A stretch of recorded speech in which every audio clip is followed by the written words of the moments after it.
I'm Julie Swenson, Managing Director of Forward Theater Company in Madison, Wisconsin. And I'm Mike Fisher, Milwaukee-based theater writer and dramaturg. I'm Jen Uphoff-Gray, founder and artistic director of Forward Theater Company. And this is Theater Forward, a twice-monthly conversation about theater from a local, regional, and national perspective. From Madison to Manhattan, we're excited to share insight into our own company while exploring issues surrounding theater in the Midwest and around the country. And welcome to episode 37 of Theater Forward. All right. Nice to be here.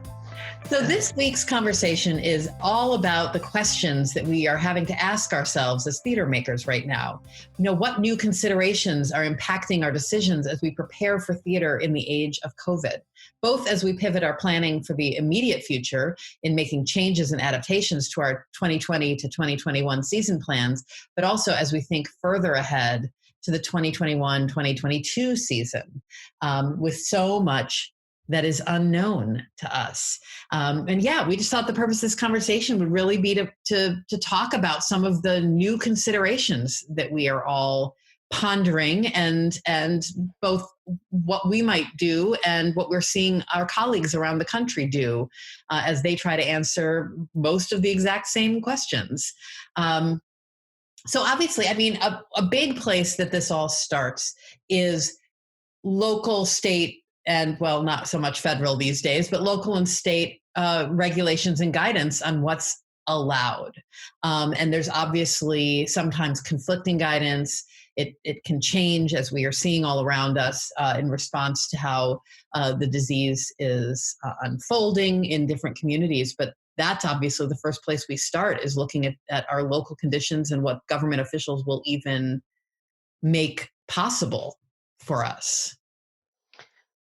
And I would say, in a continuation of that, our union, Actors Equity Association, is asking for people who do plan on being in a building, rehearsing together at some point in the future, to have a pretty robust safety plan. And that goes all the way, we know the cleaning of the hands, God knows we know the sanitizing, but they're asking, like, there's air vents and the HVAC system. What does that look like? Has it been cleaned? How is it channeling air in and out? There's some really specific regulations for those of whom want to get back into a room.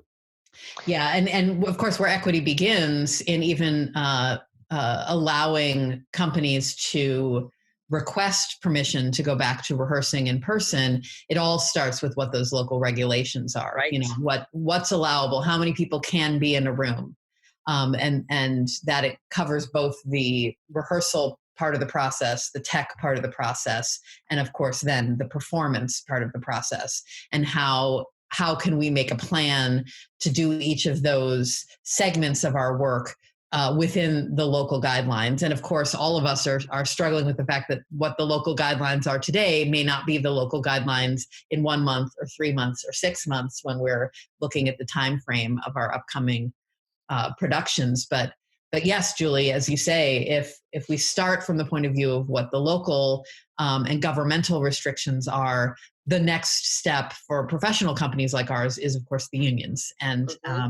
And they need to give permission for their members to be back into into a rehearsal room. And there's long lists of questions and safety protocols that we need to be ready for to even contemplate that. It's lovely that we're having this conversation the morning after Wisconsin, which is where all of us are recording from, got added to the list of states on the New York, New Jersey, Connecticut quarantine of places where, because of the surge in cases here, you'd have to quarantine for 14 days there. I think for a long time now, we're going to be looking across the big water to Europe to get ideas of the ways in which we can move forward, because we have so colossally botched getting this under control because of the abject failure of leadership on every level in almost every part of this country. We are now going backwards at a point when continental Europe is basically reopened or close to, with a lot of its sort of theater options.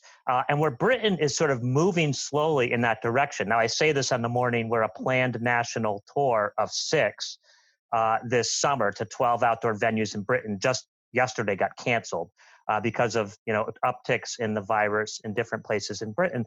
But they are still planning to open on the West End in the fall. A production, or reopen the long-running production of The Mousetrap there, which is a show which, more than most shows, lends itself to a social isolation moment. And one of the most exciting things I've seen so far, which I think will be a way forward for American theaters, is the live production that was done at Old Vic with Claire Foy and Matt Smith of Lungs. Now, you had a very, very smart director with a lot of history in film who was able to work with things, and Matthew Warchus, work with things to make it look like they were closer together than they really were. But they practiced very, very rigid social distancing, both in rehearsal and when they were on stage. There are obviously limits to what you can do. That is a two-person show. So that's going to be something I think we're going to see more of. But there are opportunities, probably not this fall, but maybe in the spring, for more and more shows like that with very, very small casts, where maybe you have a few audience members in the theater, but where it becomes much more manageable to socially distance rehearse a play and see plays like that, I think, in some form or fashion, with maybe a combo streaming and live option. At least I hope so.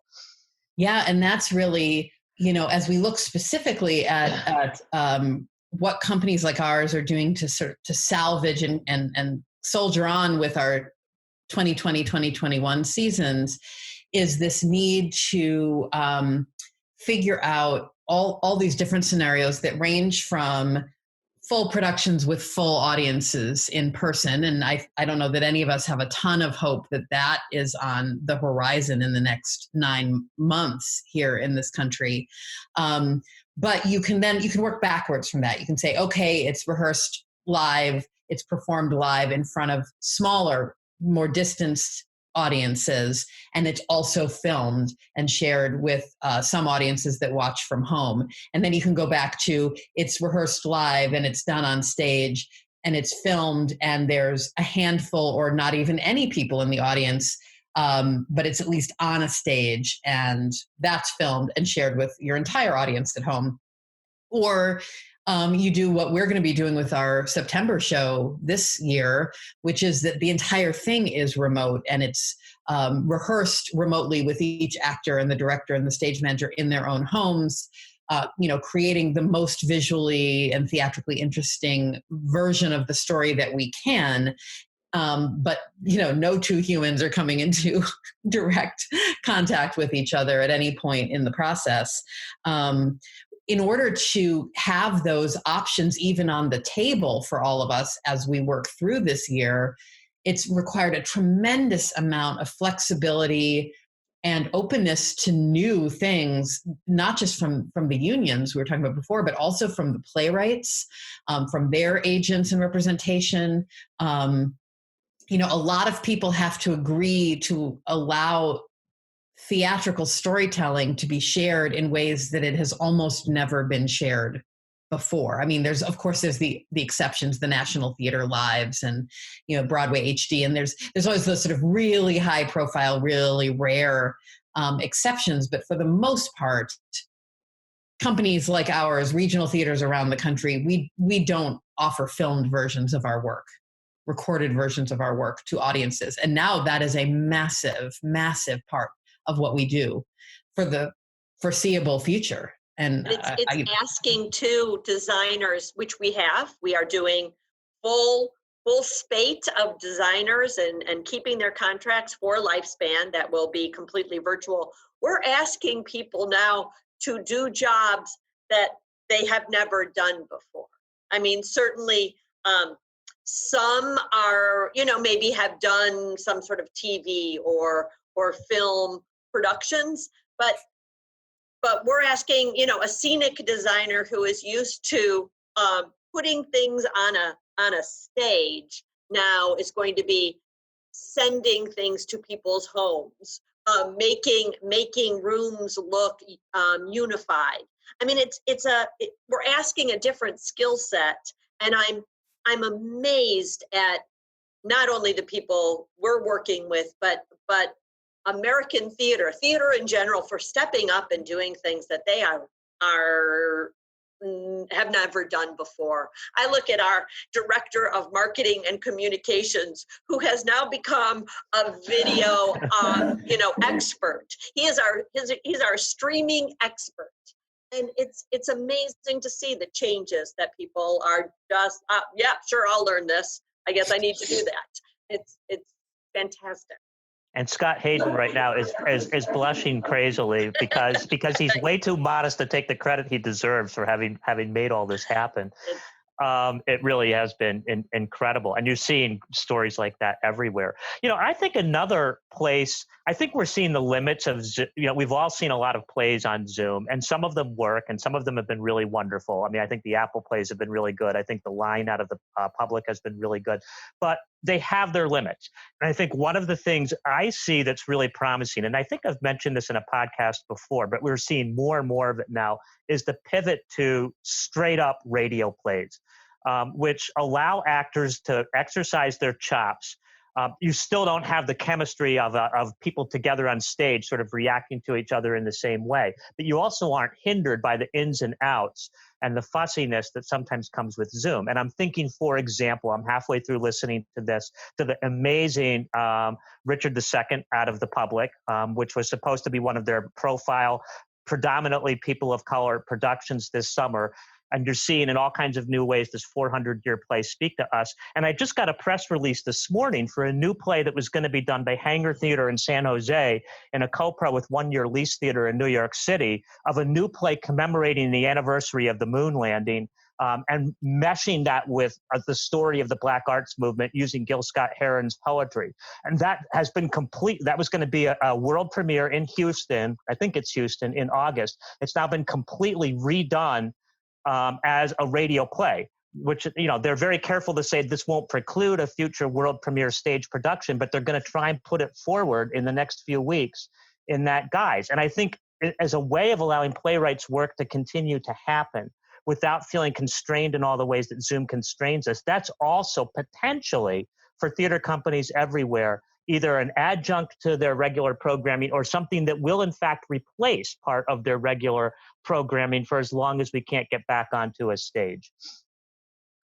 Well, isn't that one of the questions? I mean, the kind of topic of this podcast is that what's the audience's capacity for watching all of this, and we're going to pivot, because we're going to have this idea like we have reached the Zoom level and now what's the next thing? And it's going to happen. This time next year, it will look different what we're doing, because we have all decided that audiences are sick of this. Here's what they really want. And we have to be ready to make those changes. Yeah.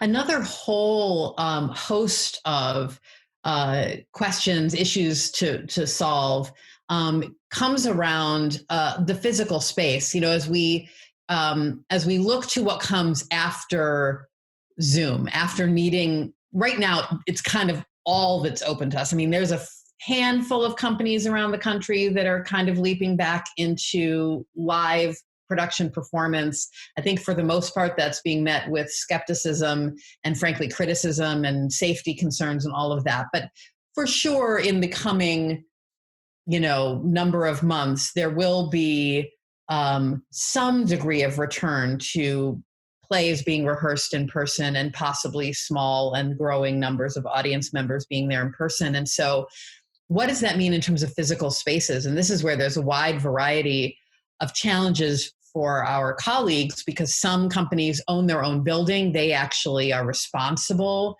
for all of the safety precautions. Other companies like Forward, we are tenants.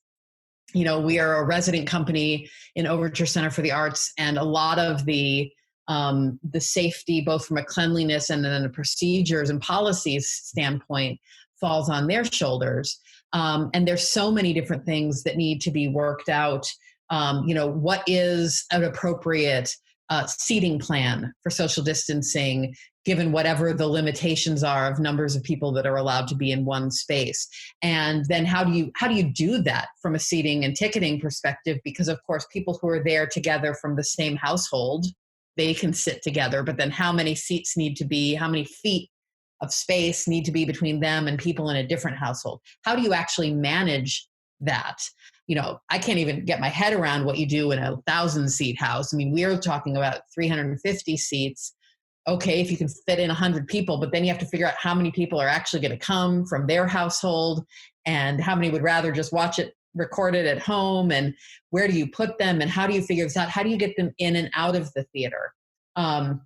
Working with, we've been having conversations with the Overture staff. Are there going to be physical tickets again in the near future? Or does it all want to be scanned so that it's contactless? Are we going to bother printing paper programs anymore? Boo. Or do we just make them digital for safety so that you're not passing? So I know we all love the souvenir, but for safety reasons, is that, something that's back on the table? We've talked a lot about the importance of, when we can have audience members back in the theater, having a mandatory mask expectation. Great, because you just don't want people to we all know, we're theater makers, we know people cough in the theater all the time, and they don't necessarily, have COVID when they cough. But boy, if I'm sitting in an enclosed space and anybody coughs, my tension level is going to go through the roof. And so if I know everybody else is wearing a mask, I'm not going to feel as upset or concerned about that. Okay, great. So if we could say, hey, patrons, you have to wear a mask, but how do you enforce that? What do you do when someone sits in their seat and then they take their mask off? What do we do? Like, those are things we have to sort of Who's in charge of that? Who's in charge of it? How do you enforce that? Do you stop the play and say, get up and leave? This is all very, very uncharted territory. Yes, you stop the play and you kick that person out. I'm serious. Yeah. But who does that? Like, who physically, the usher? Ushers have needed more training for a long time and need to be paid better than they are. And this is one of the ways in which we can help make that. There are all kinds of new priorities and agenda items in terms of how we think about the way we organize as a business that are going to be so positive and so good coming out of this. And treating ushers with the respect and giving them the authority they deserve is going to be near the top of my list, because there are a lot of obnoxious people for a long time that I would have loved to kick out of a theater and ought to go, Right. And so those cell phone ringers, they're out. Yeah, they're out. I understand that people make mistakes, but seriously, it's like something like that, which is like you're in a space, people, where you're coming together to be part of a community where heartbeats are supposed to be one, blah, blah, blah, and you're taking off your mask.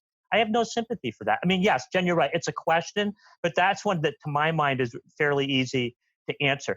Places like last night, yay, I don't have a report on what happened yet. In Yokohama, they just opened a tour of Mamma Mia. Everybody's got to wear a mask. Everybody is tested in terms of the workers on stage and off stage. Everybody is temperature tested when they come in the space, and there's social distancing. Regent Park in London is going to open a 6-week program in a month with 30% of its seating capacity.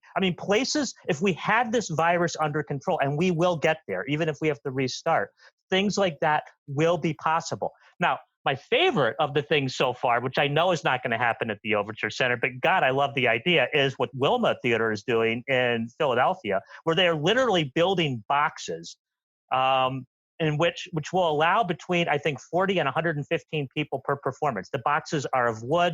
Somehow they're like shrinkable and expandable. That's not going to solve the problem of safety for actors. I think that's going to still mean very, very small plays or one-person plays, but it will expand the number of things you can do with an audience. And there's got to be, and we can solve in this world so many seemingly more difficult problems. There've got to be ways in which we could build bubbles of some kind that would protect audience members, which would at least take care of that half of it. We still have to deal with the onstage. I don't want to see performers in a bubble. That doesn't work for me. Right. Well, and your point about the respect that needs to be accorded to ushers and the institutional investment in a well-trained and prepared ushering crew is very well taken. But I also know most of the regional theater spaces I know of, and for sure Overture Center, that's an entirely volunteer crew. I'm aware. And so a transition like that to employed professional ushers could, there's pros and cons, but of course I look at Overture Center, our home is closed through the end of this year. Right. I mean, they just had to shut down. I mean, that's another question we're having to deal with. You know, what do you do if your facility can't be open?